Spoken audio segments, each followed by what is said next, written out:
All right, hey everybody. We got Bob Whitten here today. So Bob, tell us about your career and your history and just tell us all about it. Well, first of all, thank you for inviting me to do this. Yeah, thanks Uh, for coming. old people like myself like nothing better than to talk about the old times. So Exactly. this will be great.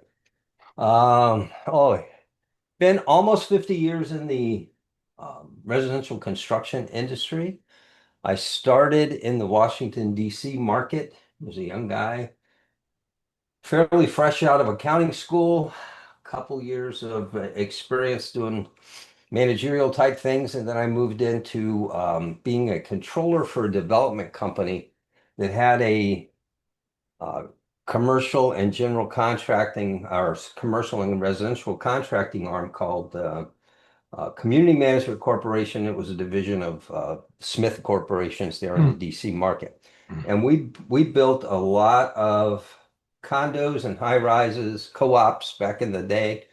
And my first job was I was the director of financial services for the property management division Oh wow. for them. And we had like 40, eventually we had like 40 properties that we had to keep the books and produce financial statements for. Yeah. And it was a lot of fun. Learned to, finally applied the accounting that I always said I loved accounting, but when I first got out of school, and went to work in accounting for Bell Labs, which was a predecessor of AT&T up in New Jersey, where I was from, or at least where I grew up. I was actually from the South, but I grew up in New Jersey. And I learned in about 3 months that I loved accounting and hated doing accounting. So Yeah. you'll notice while I sit here on this, I rock back and forth. I'm a mover. I like Yeah. my favorite managerial methodology is management by walking around. Yeah. Yeah. So Good I one. can talk to people and to see look over their shoulder and find out what's going on. So that suited me just fine for a while. But then when finally got married, towards the end of the 70s, and I needed to be off on the weekends and not working the types of jobs that had you out busy at night and on weekends. That okay, I'm going to put this accounting thing to use. So we enjoyed that, did that for a couple of years. One day, my boss came into me in the early 80s and said he sat on the board of directors, one of the guys, one of the big bosses of this real estate and construction conglomerate. Came in and said, "Hey, you look like a perfect fit for a job I just heard about today. I'd hate to lose you, but the National Association of Home Builders is looking for somebody for a position called the Director of Business Management." So I'd always said I'm never going downtown Washington, D.C., even though my job was about 30 minutes outside of DC. Unless they paid me, and I used to throw weird numbers out. Right. Unless they paid me this kind of money, I'd never go down there. Hey, Well, I inside looked the out. Beltway versus outside the Beltway. Exactly right. Exactly right. Long story short, I ended up going downtown to the job after interviewing for it for a lot less money than I said it would take to lure me because I found the job intriguing. It turned out to be probably um, my favorite position because it combines so much of what my educational background was for and my interests were in. That was general management, specific, but a lot of having to do with accounting and financial management, but general management specifically. Director of business management back in those days was really a consulting position back before we had the technology. So I really was a consultant without knowing I was a consultant. What does that mean? We were charged with being the educational arm for business management for builders. That was our charge. We had nothing to do. Everybody thought, oh, you were in the management side of the trade association. No, that's not what I did. I see. Uh, we had responsibility for financial management, information going out for IT this was personal computers were just becoming a thing. No longer did we have to go to those little they weren't mainframes, but the mini computers that were the size of two desks stacked on top of each other, where you loaded the data disk on this side and you loaded the application disk on that side and combined the two from a screen about the size of our little Zoom screen at the time. That's what I'd been working off of. But the one thing that I had going for me in the interview was I knew what a personal computer was, a desktop personal computer sitting on your desk, and somebody had taught me how to change out a motherboard on it. Oh, well. And oh, you know all this about accounting, and you know all this about, general management because of your, by that point in time, almost 10-year background. I graduated from college. I should have graduated from college in 72. I graduated in 74 after a little government activity there. And long story short, I got hired to be this director of business management. Really didn't know exactly what it was all about, but it sounded intriguing. And the interview process was really interesting. I interviewed the guy that eventually became my boss, Bob Brown at NAHB, but he brought me back a couple days later to meet with a guy named Bob Osborne, who was a builder from Oklahoma, from Norman, Oklahoma, or actually Chickasha, Oklahoma. That And I name found sounds that real familiar. yeah, he was very active in the business management committee area. And I found that very interesting that a guy all the way from Oklahoma would fly to DC, back in the day before we had this technology to be able to do what we're doing today and have an interview this way and meet with me and talk about, everything from my background to his background as a builder and what the business management committee was all about and how it worked. And I found it to be very interesting. And so I spent 4 years as that director of business management. And while I was there, we produced books, we produced educational programs. They had a thing called the Home Builders Institute, which was the educational arm of NAHB at the time. And it was they would put on these programs all over the country, and then they were always looking for somebody from the subject matter technical side to staff the program. I found out later why, and that was if one of the speakers didn't show up after you had 100 people coming to Newark, New Jersey to listen to a seminar, if the speaker didn't show up, if you were a technical expert, you were kind of expected to jump in there and do your best at doing a presentation. Yeah. So, but I did it because I wanted to learn. And so, long story short, after the first 6 or 8 months of doing that, I'd heard most of the programs a few times, did a lot of traveling. It kind of prepared me for the real consulting world that I eventually got into.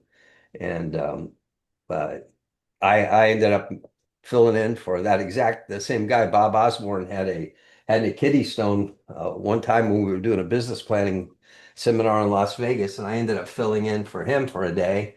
And then another guy got snowed in Denver for the Newark, New Jersey seminar that I referenced earlier. And I ended up doing that presentation for him on superintendent training. And after that, I ended up doing the superintendent training program without ever having built a house myself, personally. Uh, I ended up doing a superintendent training program along with one of the college professors for the next 10 years for NHB. Probably did it 50 times Oh, wow. across the country, both while I worked at NHB and when I became or went to work for a builder in Ohio. So that during that time, because you're talking about the history of the technology and the software in home building, the one really interesting thing we did at the National Association of Home Builders there in the mid 80s stretch. I always say I worked there during the Reagan administration. Well, it was kind of the second half of the first Reagan administration and most of the second Reagan administration that I was there. And we ran a software review program because software was just being developed for builders. You were at the forefront of that.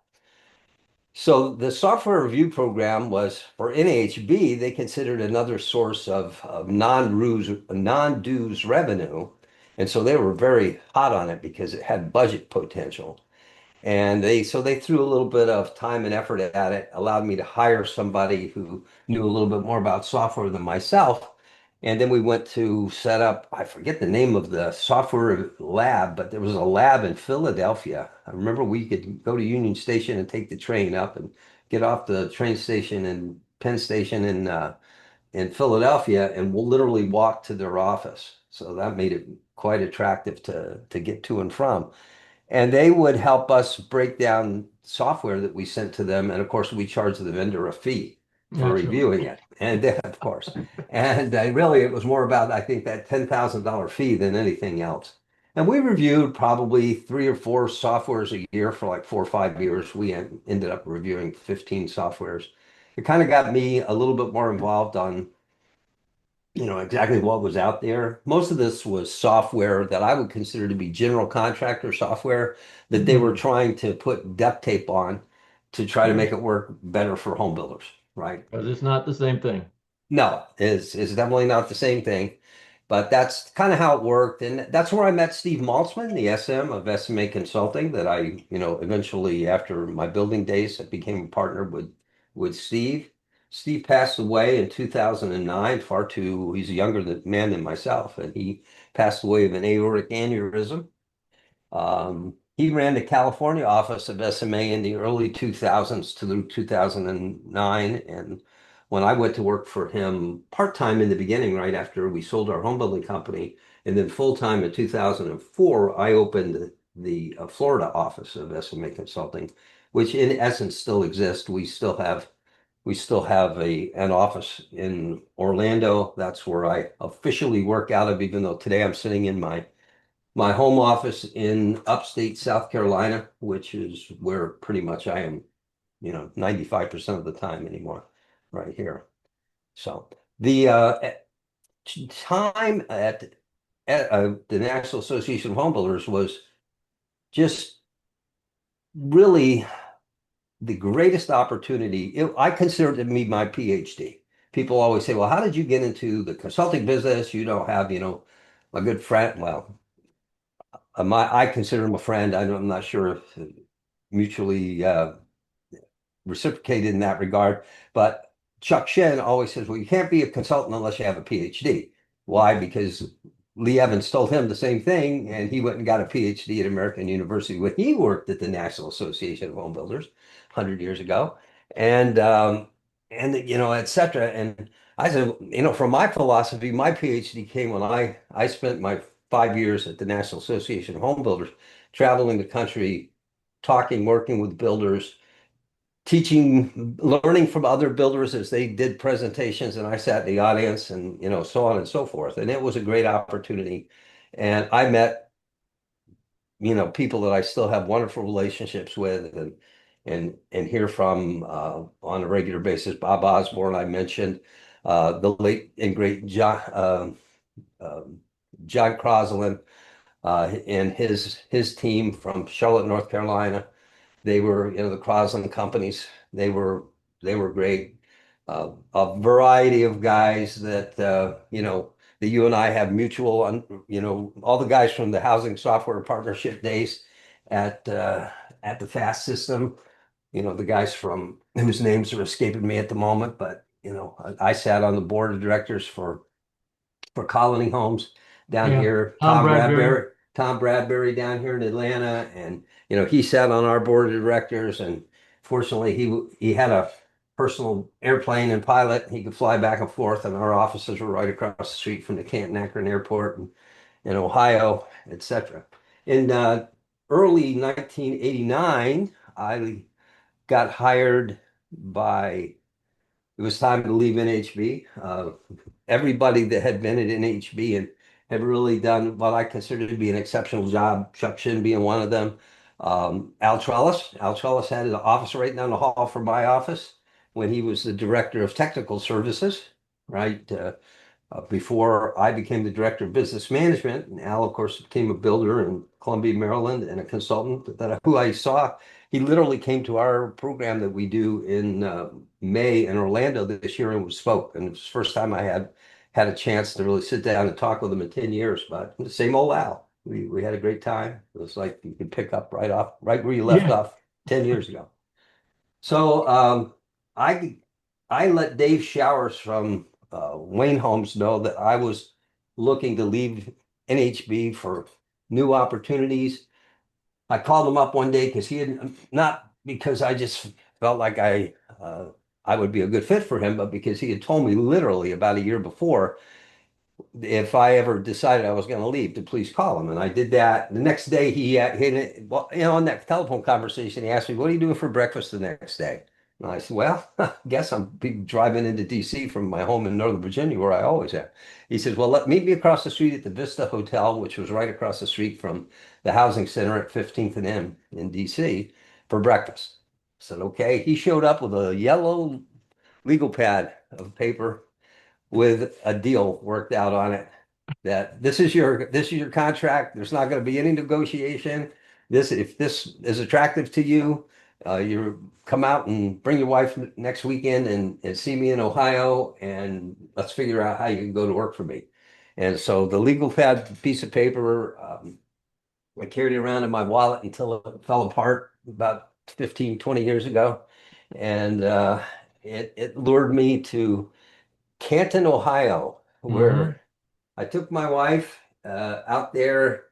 This is April, and in early April, it could still be a little snowy and awful cold and that sort of stuff in Canton, Ohio. The week before, I had had an opportunity to go to Boca Raton, Florida, to interview the guy who I also knew from the business management committee at NEHB, and he had offered me a job. And my wife would pretty much had the suntan lotion packed. She was ready to move Yeah. to Boca. So she came with me to Canton, Ohio. We were sitting in a little Sheraton hotel there, and I literally think she was crying that, because she could tell that I kind of liked this job better than the other job. But by the morning, she told me, "Well, this is the place." I heard a little voice that said, "This is where we're supposed to be."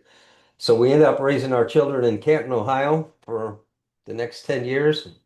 I was the originally CFO and became the COO of Wayne Homes of Ohio, which was a scattered site on your lot builder exclusively. By the time I got there, they had already been in business since 73, 15 years. They were up to high 175 houses a year, let's say, something like that, from four divisions. We eventually became seven divisions. And 93, we did a couple things for the first time. We closed 600 houses for the first time in 93. We made $1 million in each one of our seven divisions, which was a lot of money in 93 to net. And especially at average sales prices, which in 93 were less than $100,000 on what we were building in rural Ohio. And the other thing we did for the first time was we actually had a net profit that hit Lee Evans's original vision, which was 2020 vision, 20% overhead and 20% net. Well, we were under 20% overhead, but we hit 20.5% net profit from home building Nice. operations Yeah. for the first time. And actually the only time, because during the rest of the next 5 years, as as we were before we got bought by a public, we were high teens between 18 and 20, but we never hit 20 again. I apologize. My office cat is in here telling me that she hasn't eaten in 15 minutes and needs more food, Oh, but she'll calm down in a second. Um, so that was my foray to Cleveland, or not Cleveland, but Canton, which is an hour south of Cleveland. We built all over the state of Ohio. We built in some 60 of the 88 counties in Ohio. Scattered site. People to this day want to know how do you build that many houses, and I've pretty much made a career out of trying to explain that to people since then. When Syntax is the company that bought us, when they bought us, I decided I didn't want to work for Syntax. I didn't want to be a small fish in a big pond. So I had to go someplace where Syntax wasn't if I wanted to build some houses. So I ended up moving to Huntsville, Alabama. Syntax and not many other big builders were there at the time. Built some right. houses, actually started doing some consulting with Steve Maltzman on the side. Still speaking at IBS and doing things like that every year. And then people would come up and ask, "Hey, any way I could get you to come out and do some work for me?" So I ended up going to Alabama Then I ended up going to Arkansas for a client company for a little while with a really intense engagement while we implemented the FAST system out there, Chuck. Nice. That was one of the things we did. But you were doing that at Wayne Homes as well, right? Yeah, we implemented FAST. We were the 80 client number 80 on the FAST user list. Nice. We implemented FAST in 89 in Ohio. Well, we probably got it implemented in very early 90. We bought it in 89, started the training, and we became a fast user advocate. I curse the accounting side of it on a regular basis, but said and it's still the best software there is because it's got that monster purchasing database, which I'll be honest with you, to this day in my consulting, one of the things that amazes me the most, I have still never seen a purchasing database that did more of what a builder needs it to do than the one that we operated out of at Fast, Amazing. with Fast. Yeah. Wow. Yeah, it was awesome. We I remember us buying, I believe you guys were still calling it the Johnson Management System when we first signed up for it. And I liked that. Why? Not because we were touting Mike Johnson's name so much, but because because there was a management system. You Right. had you had to fit this the software fit the management system, and you need to buy into the management system, which was just paralleled our philosophy that we had. If we could control costs and pass it along to our customers, we would never have to worry about sales. And if you go back historically, I mentioned earlier, 93 was the first year we actually hit all these magic numbers and we literally went from 500 houses to 600 houses a year. 93 was a tough year housing market wise. But what I found was the on your lot building approach is sometimes counter market. You actually can do better if you know what you're doing because you have such a flexibility with price point because you're not locked into lot costs and those types of things. And I could plus, talk about that. I could talk about that forever, yeah, you're taking no risk on land at yeah, all, none. which is beautiful. And Dave Showers told me that at one point he told the customers that, oh, painting the house is sweat equity now. You have to do the painting yourself. And the reason was that the vast majority of the warranty issues were paint touch-up issues. Well, we did that with all we call them instant equity items or sweat equity items. The instant equity items were all the items that outside landscaping, outside concrete, paint, and floor coverings. All of those things, if you go to any warranty database of guys that do turnkey homes and look at the frequency of warranty calls, those are the four most frequent warranty problems, Right. right? And so and because you're on scattered site and our superintendents were putting 50, 60,000 miles a year on a pickup truck, our warranty vans, I can tell you this, early 1990s Chevrolet Astro vans, which we outfitted as warranty vans, would get 2 to 300,000 miles on the original engine. You could swap out the engine and get another 100,000 on the body. Wow. Okay, and You learned that the hard way. you learn that the hard way when you have all that warranty. So that was enough warranty. Forget about having to go out and look at paint and stuff like that. And we sold it this way. Why, Mr. Customer, why would you want to pay us the builder profit on paint? Here's a card. It looked like a credit card, but it was really just a customer ID card from Wayne Homes to Sherwin-Williams, another Ohio company, where you can get contractor discounts on paint and supplies and in the beginning, you can paint your own house. And 75% of our customers painted their own house in the late 80s and very early 90s. By the time we sold the company, it was more like 30% were painting their own house. And the others were just contracting with guys that we gave them a scope of work and said, Right. hey, here's a list of painters that'll do the job for you if you want. But why would you want to pay us the markup on it? Just because if you have a warranty issue, the only difference is you call them directly as opposed to calling us.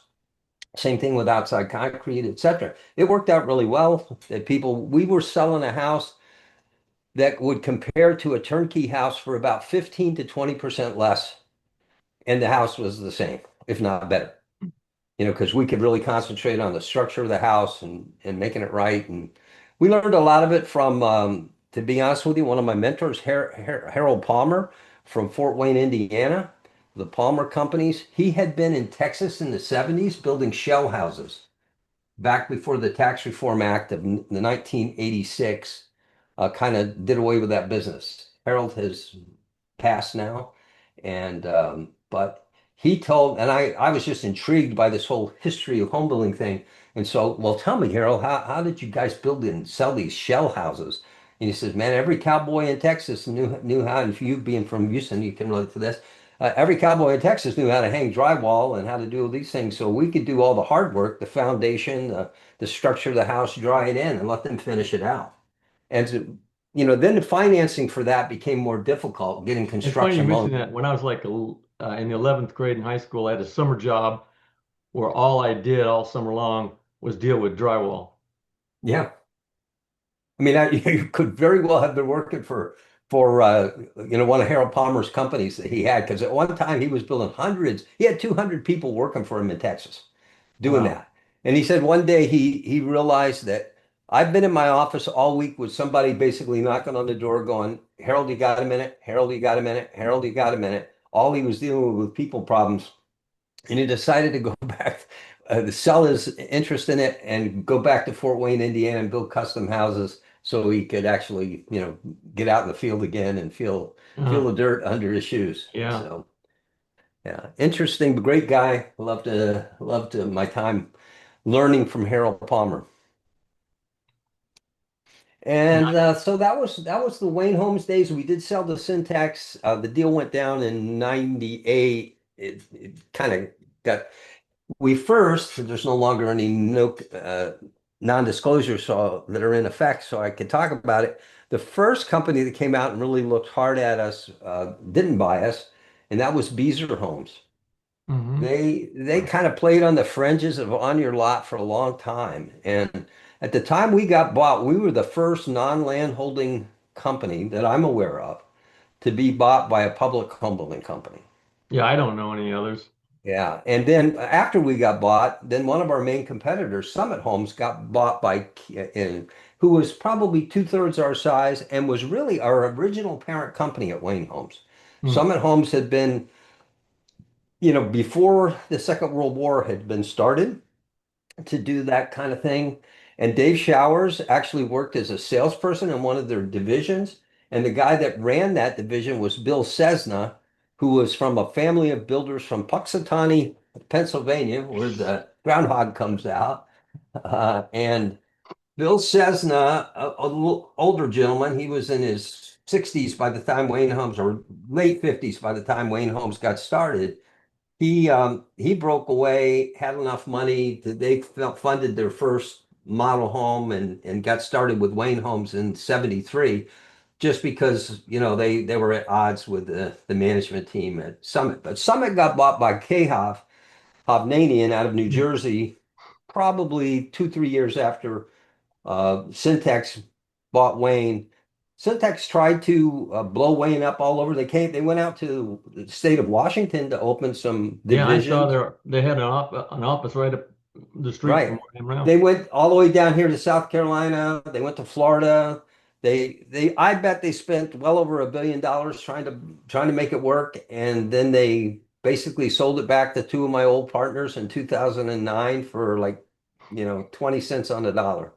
Yeah, Something nice. crazy like that. But it was fun. That was a great experience being there. It was real home building. From a financial standpoint, we had to learn how to make money building houses. Yeah. And that was a unique aspect to a lot of people. Yeah, one of my But sayings is that home builders make all their money on the acquisition of land, and then they lose it from there on, all the way to the end of the house. you'd be surprised at how many times as a consultant, when after 10 years at Wayne, learning how to make money building houses, I would go out and we'd do these assessments we call scorecards. And it was a 2-day event for a couple of us to go out. And I, of course, would take apart their books and do some other things and interview people. And I'd sit down at the end of the day in a big conference room with them and say, I don't know how to tell you this, but my best advice for you is because they would have called us and said, look, I just got finished with a year, or I'm going to finish this year at about 150 houses. If you can help me figure out some systems to put in place, I think I can do 300 next year. So, okay, we get to the end of the first day of assessing where they are. And for me to sit there and tell them, look, the best advice I can give you is to tell you to get out of the home building business just as fast as you possibly can, because you're making all your money in land speculation and you're writing a check for every home you're building. Yeah. And you're losing hair every day as a result of Yeah. doing this.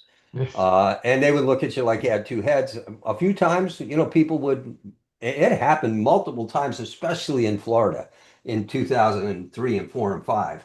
And, and that when that real run up was happening, when everybody got crazy, money was free and everybody got crazy in our industry. And they, and a few guys didn't. And then by 2007, 8, 9, they were out of business. They were gone.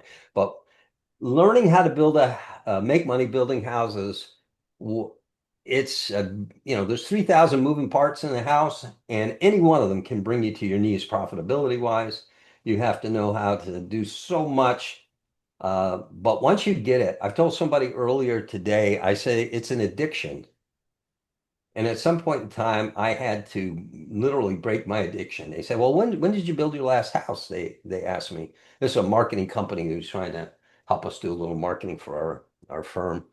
And I said, "Well, I had to, just kind of like an alcoholic, I just had to stop cold turkey because it was like every time I would build 5 or 6 or 10 or 12, or the next thing I know, okay, how do I get to 500 again?" And where do I go? What's the next step? And my wife would be looking over my shoulder saying, no, life's too short, and et cetera, et cetera. And most of the time, you do have to buy some land to get started. Even Wayne Homes in the beginning, fortunately, before my time, mostly before my time, the only time we ever built a spec house at Wayne Homes, and hundreds of houses every year, average 500 in the 10 years I was there. The only time that we built any specs were for a parade of homes, Yeah. or a home show or something like Mhm. that. And even then, we didn't count it as one of our jobs. It was part of our marketing expense. The only Wow. rule that we had as a corporation, one of our guys would come to us and say he ran a division in Dayton. Well, the local home builders association that I'm a member of are having a parade of homes. They're all over my case to put a house in a parade of homes because we're one of the bigger builders. Okay, put the house in. You understand it's not a house. Don't fall in love with it. It's not really a job for you. This is not what you do. At the end of the parade of homes, it needs to have a contract on it, and we need to do better than break even on it. That's all I care about. But it's just a marketing expense. We run it Right. in as a marketing expense below, and we run the revenue, and we always made a few bucks on it, but that's not the business we're in. So anyhow, I built some houses after that, but gradually found myself in the consulting business, and by the time 2000 and the downturn happened in 6 in the East Coast and '08 in the West Coast. We found ourselves just helping builders survive is what we did mostly for a few years, and then learned to grow. And my addiction kind of drifted from building to help building vicariously through others. That's that's really what I do. I found myself getting more frustrated when because I can't control, they're following the management system. Like we learned to follow the Johnson management system because the software followed it, and it made all the sense in the world. It tied into what we did trying to control costs, and it's been a challenge, but it's another form of addiction. And today at age 75, I still can't stop doing it. So, Yeah, right. It's hard to and stop. I know I made a promise to my wife not to start another business after I sold my third business. I said, yeah. let's not do this again. Yeah, well, and that's fair, and so I have an office down here. I got a little gym behind me, so I can stay semi-healthy. My wife lives where our house is upstairs, and you have to go outside to get upstairs. It's one of Oh those wow. walkout basement deals, so that's great. So it's really And truly an office then. It's not your yeah, it's home. really a segment. She can hear through the floor, I guess, if I'm every once in a while I'll go up there. She said, "Well, who were you yelling at before?" I could hear you through that. I wasn't yelling. She said, "Well, you were talking really loud." Then you're thinking, ah, get some more insulation for that roof. You got it. You got it. So that's pretty much the story. we certainly have enjoyed every minute of it. I just really stumbled in so much better than pure accounting from my perspective. It combined my personality, that management by walking around is, you know, I could sit here and sometimes I dream at night about walking out on the job site or driving out on the job site, getting out of the truck, walking over, finding an empty drywall mud 5 gallon bucket, turning it upside down and sitting there and talking to a trade contractor and eating lunch sometimes, in the middle of, building hundreds of houses and trying to get to know people and Yeah. do all that stuff. That was really what it was all about.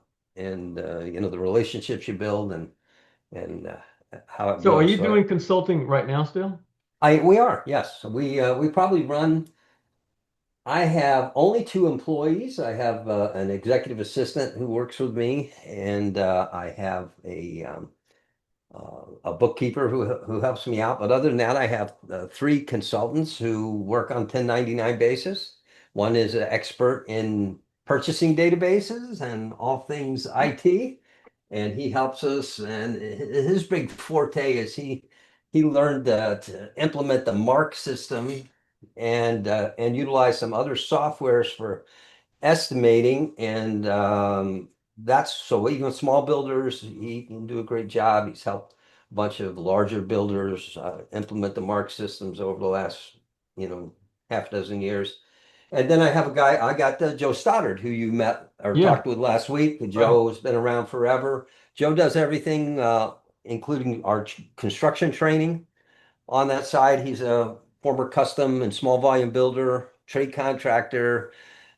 He was an editor for the Journal and wrote for the Journal of Light Construction, which was always it was one of the few publications, Builder Magazine and Pro Builder and all that stuff. When they would come in every month, they would sit in the corner until somebody probably threw them out. But Journal of Light Construction, I took home with me and was on the bedstand so I could read it at night before I was going to sleep back in the day because it had all of those, little nuanced things about how do you build a house and really make it be a quality home, which we found out early on. It's not just about making money on the house. I mean, but how do you make money long term by building a house? You got to build the first rule of thumb is you got to build a good house. End of question. Yeah. So yeah, and people used to look at us and say, "Well, you don't even paint a house. What are you talking about?" And some of our competition would try to compete against us by telling customers who came in and said, "Well, I've been to Wayne and looked at theirs." Well, do you understand? They don't even put a foundation under the house, right? Which was totally wrong. We had to go mystery shop them and then, cease and desist and all that stuff. But, what we did do, we had to do very, very well and then inform them about how if you do it, you can save so much money. Our guys used to be able to go in with no PMI. They'd move into entry level houses. Here I got this young man who's 22 years old, just married this 20-year-old high school sweetheart. He hasn't gone to college. He works for, the local granary or whatever. Now but dad gave him 10 acres on the farm. It all perked, it all worked. He just moved into a house, no PMI, a reasonable mortgage payment. And I might build that guy 5 houses in the next 15 or 20 years because Wow. we had a family named Rambo's. Why I remember them so well. Their name was Rambo during the time when, Sylvester Stallone was making that Yep. name famous. The Rambo family from Portage County, Ohio, between the original customer named Rambo, his brothers, and his children, we built 10 houses for that family in Wow. 10 years. That's crazy. Yeah, I mean, and sometimes it would be the same family, and they would build 3 different houses over a 10-year period of time, and it would all be what you and I would consider an entry level house. But they went from 1,200 square feet with a 2-car garage to a 1,800 square feet with a 3-car garage to a 2,200 square foot with a 3-car garage. And, for them, they were moving up in the world, Were they right? selling the houses as they went? Yeah, they would sell the house behind them. We even had some realtors. I wouldn't give them a discount, but they didn't need to get a discount. A few of them that figured out how to do it. They would come to us and say, "Look, I don't want a discount, But if you will build me a house for your full price and not put a Wayne Homes sign out in front of it, I'll buy one from you. I said, well, I can't do anything about the truck that's going to be parked in the driveway almost daily. That's got Wayne Homes on it. Oh, that's okay. And what it was, they were realtors. They were having us build houses for them to flip. Oh, And they would make, they'd make 10% at the end because the turnkey price and still be very competitive in the, open market. They with a brand new turnkey house, they'd sell it for 10% more and they plus they get their commission, they savings. kind of didn't want people to know that Wayne Homes can build. Exactly, Yeah, exactly. Now, we didn't do that many of them, but we probably built 2 or 3% of our houses that way from half a dozen realtors across the state of Ohio that were smart enough to figure it out. Hey, I can make a lot more money than just waiting for commissions on some of these things by doing that. Yeah, it's been a great ride. Still enjoy it every day. Fortunately, knock on wood, fairly healthy. So, um, not, I did. We did have a little issue last year. My wife had endometrial cancer, and so we had to go through the chemo and all that, and it was a tough year for us. But yeah, thanks to my team, we were able to keep the consulting stuff going, and we still have a conference every May in Orlando, and we the can't conference is complain about the location. no, it's, we used to live right there in the middle of all the theme parks. My oldest son works for Universal Creative, and they just opened that epic theme park and just what they needed, another theme park in Orlando. But Right. it kept Not him, enough there. Nowhere near yeah, enough. it kept him busy for the last 5, 6 years. And now he's off to a new project, but he can't tell me what it is. He never can until, they're getting ready to open it. It's like a Right. trade secret down there. But he's down there. So my children are both, I have two boys, and they both live in Orlando, so it's great to go back. And we do a lot of our trainings down there, and that's about the only thing we do live anymore is training. Joe Stoddard will go out and do some construction stuff, one-on-one with a builder. But I find that I can do on the business side, I can do 90% of what I used to do in person, I can do with the Zoom meetings. Yeah. So Just that's like how this we do one. it. Yeah. Yeah. So that's how I spend my day. Most days I have 2 or 3 calls. I call myself semi-retired. It means I, only work 30, 35, 40 hours a week. Right. Rather than Over, 80. yeah, and so very true. I mean, that's the one thing about home building, especially the way I used to do it, and probably software development the way you used to do it. Yeah. The hours just they do pile up, and so from a family perspective, that's something you do have to be concerned with. Excellent. Yeah. Well, Bob, really great to have you on Thank and you talk so about much. all I this. appreciate it. Yeah. I look forward to hearing more, and I've seen some of the video that's out there that you've been doing with some people that I recognize. So I look forward to it. Let me know if I can Yeah. do anything for you Well, ever. if you And think of anybody I should interview, let me know. yeah, I will do that. I have one other guy that is from a small builder side, software developer. He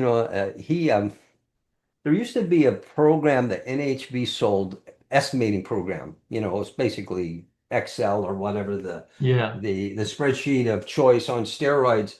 He was a student at the university. The guy who developed that was the professor, and he was one of the prime programmers of it. And then he graduated from college and in the late 90s, and since then he's been doing his own consulting with it and developing little softwares for small volume builders. He's got an estimating program that's great. He's got some stuff that he's done for me specifically that I work with clients on sales starts and closings, even flow stuff. And his name is Lauren Boyer. I'll put you in touch with Lauren Boyer. He's probably Okay. Sounds he's cool. a, he's a great guy, and you'd probably enjoy talking to him. Excellent. All right. Hey, All right, Chuck, Bob. thank Well, you have a so good much. day. And you do Thank the you. same. And any mutual acquaintances that you bump into, tell them I said hello and get in All right. contact. I love it. All right. Thanks, bud. Thanks. Bye now. Bye.